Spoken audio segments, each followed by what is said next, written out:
Some oddities are born, some are created by disease or accidents, but some are created by humans, by cruelty, by isolation, so complete that it rewrites what it means to be human. Before we get into this one, guys, if you're new here, welcome to Medical Oddities. We tell true stories about the strange, the unexplained, and the downright bizarre corners of medical history. If that sounds like your kind of thing, go ahead and hit that subscribe button and turn on all notifications so you don't miss the next one. Because trust me, it only gets weirder from here.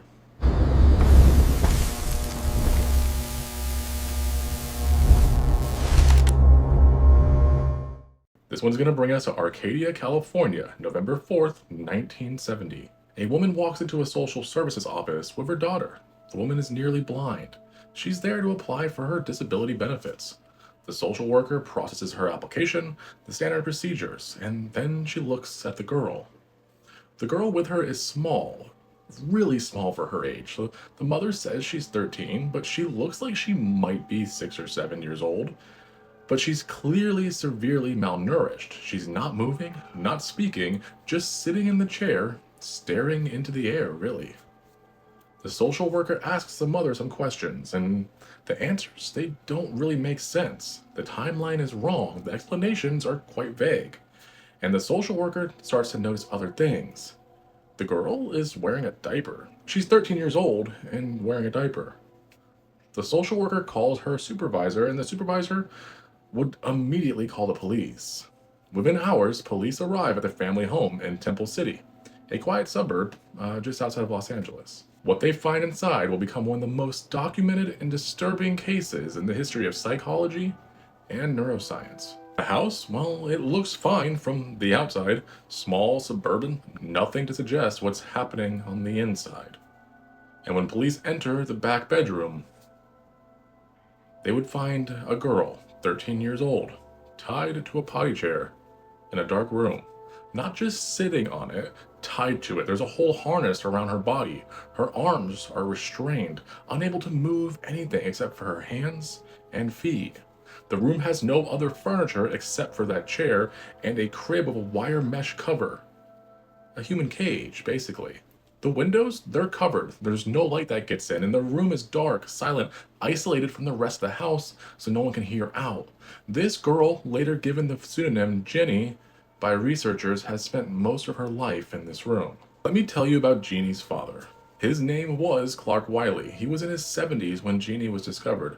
Former mechanist, reclusive, and incredibly controlling in all aspects of his life. When Genie was born, she had a minor hip dislocation, and a pediatrician told the parents that she might have development delays, might be intellectually disabled.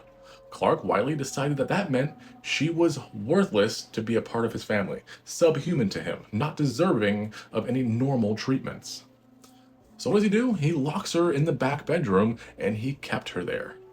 From the age of 20 months, so not even 2 years old, until she was 13, Genie lived in that room. And here's all we really know about those years. She was tied to this potty chair during the day.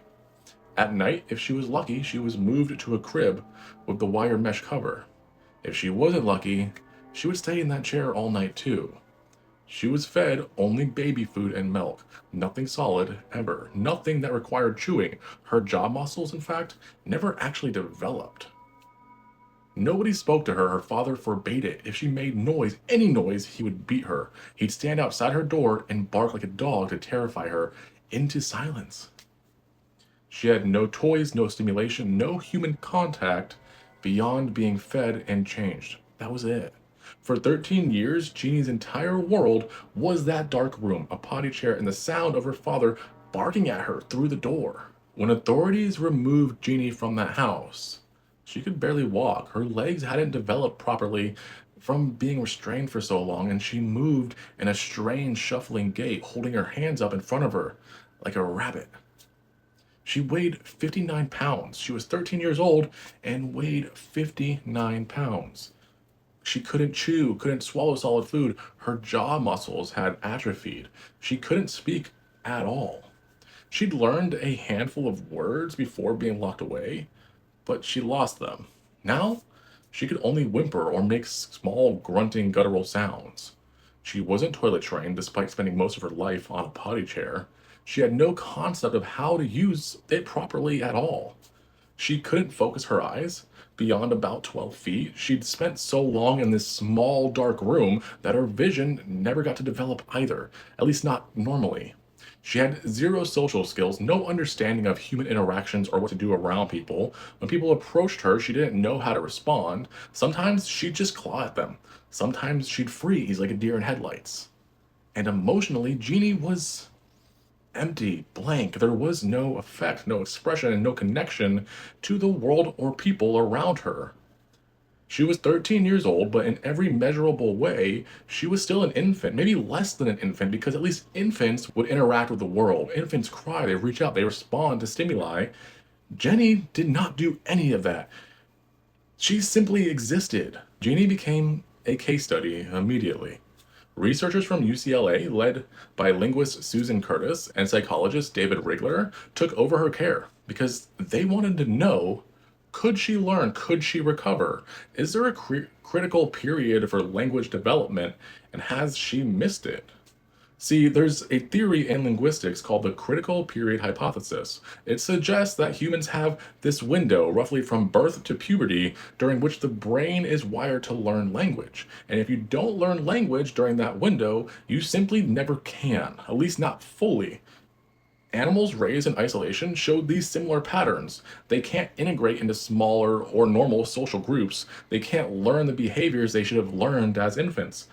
But we've never been able to test it on humans because we never had a case quite like Jeannie. She'd been isolated for almost her entire life from birth. She had no language, no social development, but she was still alive and still physically and mentally intact. So could she be taught? Could her brain adapt? The researchers were incredibly determined to find this out. But here's the uncomfortable truth about it is they weren't just helping her. These were truly experiments. They were experimenting on Jeannie. For the first few years after her rescue, Jeannie lived with researchers, David and Marilyn Rigler.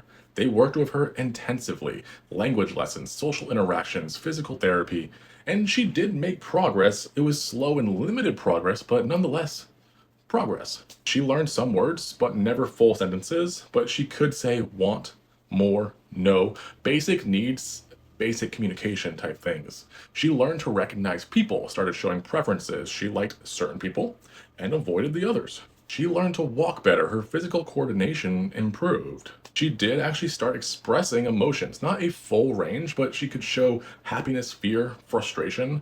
But there were these like hard limits that she couldn't really surpass. She never did truly master grammar, never could construct a proper sentence, and her speech remained telegraphic at best. Just key words strung together. Want milk? No, go. Those kind of things. And she never fully understood social norms, would grab food off other people's plates, would touch strangers inappropriately, grab the wrong things, had no sense of personal space. She never quite developed beyond a 5-year-old's cognitive level in most areas of her life. The critical period hypothesis seemed to be confirmed. Jeannie had missed the window for normal language development. Her brain had wired itself differently during those years of isolation. She would never be fully normal, never be able to function independently in modern society. And well, things got worse. The research on Jeannie was supposed to be about helping her, understanding her, but it became about the researchers' careers. How many papers could they publish? How much could they grow their academic reputations? Grants were awarded, and Jeannie became famous in scientific circles. But she was passed around, moved from one foster home to another. Different researchers wanted access to her for their own studies and experimentation. The funding for her care dried up. The researchers who'd built their careers on her case moved on to new projects. Jeannie ended up in a series of abusive foster homes afterwards. In one home, she was punished for vomiting, beaten for something she literally couldn't control. She started to regress, stopped talking again, became withdrawn, hostile, and afraid of everything. Eventually, her biological mother, the same woman who'd allowed the abuse for 13 years, somehow regained custody and then sued the researchers for exploitation. The lawsuit failed, but the research was stopped. Access to Genie was cut off from everyone, and Genie disappeared into the system. Here's what we know about Jeannie's later life. She ended up in various adult care facilities, bounced around the California social services system. Some of the researchers who'd worked with her tried to follow up on her. Most were denied access. Her mother refused to let anyone see her, study her, or even confirm her general well being. The last confirmed sightings of Jeannie was in the 1990s, and she was living in a private care facility somewhere in California. Researchers who saw her said she'd completely regressed at this point, wasn't speaking at all, was withdrawn, and uncommunicative. Since then, though, we've heard nothing, no confirmed information, and no updates. She's likely still alive. She'd be roughly in her 60s by now, but nobody knows for sure where she is or how she's doing. The girl who was supposed to teach us about human development, about the critical period for language, about the resilience of the human brain, ended up just being used for research and then abandoned. Let's talk about what happened here. Jeannie was abused by her father for 13 years. That's obvious, that's clear cut, we know that.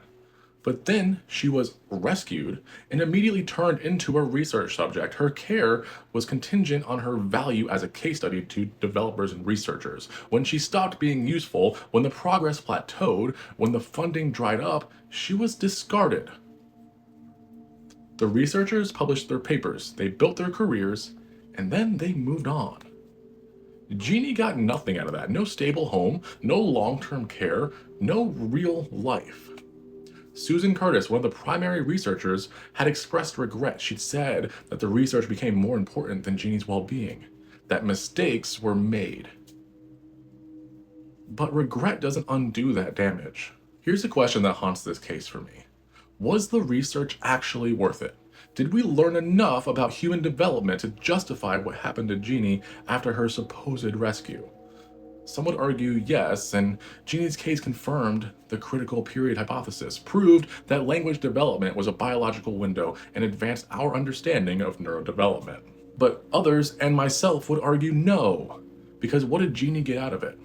She went from one form of captivity to another, from her father's room to researcher studies, to a foster care system that didn't care about her. She was never given a chance to just be a person, to live without being observed, tested, and analyzed. I think this is incredibly important. Jeannie isn't the only case of extreme isolation. We have Victor of Eberron, France, 1800s. He was a boy found living wild in the woods, completely feral, couldn't speak, was studied extensively by physician Jean-Marc Gaspard, made some progress, but never fully integrated back into society, and he died in his 40s, still unable to speak in full sentences.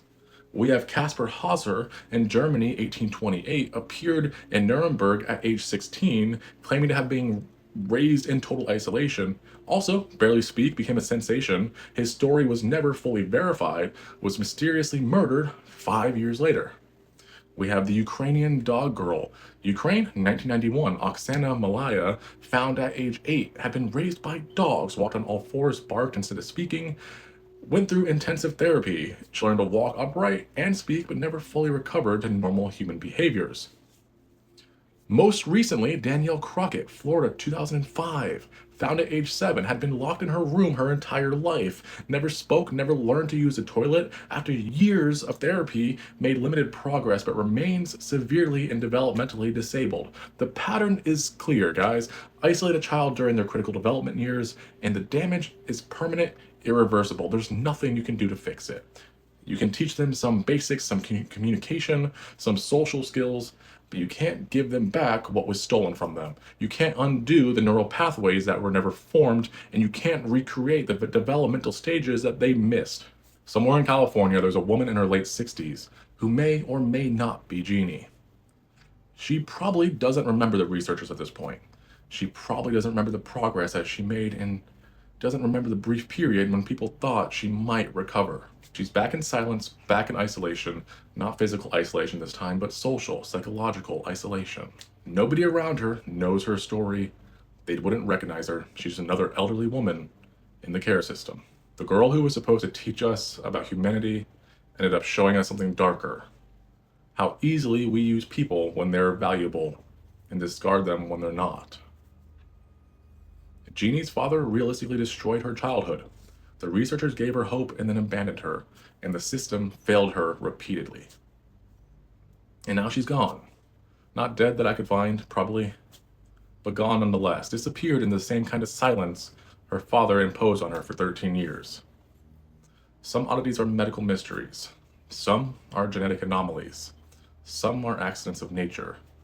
But Genie's case is different because there's nothing mysterious about what happened to her. It was cruelty, pure human cruelty, followed by exploitation, followed afterwards by abandonment. We know exactly what happened to Genie. We know exactly why she never recovered. And we know exactly how and who failed her. And that might be the worst part of all, because we can't blame genetics or bad luck or medical oddities. We can only blame ourselves. Sleep well, guys. Peace. Thanks for sticking around to the end of this one. I know it's not easy to hear, but this one, it wasn't supposed to be. Quick reminder, everything we cover on this channel is based on real cases and real medical phenomena. But these are stories, we tell them as stories. Sometimes that means we recreate dialogue, imagine perspectives, or change names and details to protect the privacy of the families and to make the narrative flow. The core facts, those will always be real, and the disturbing details will also be real.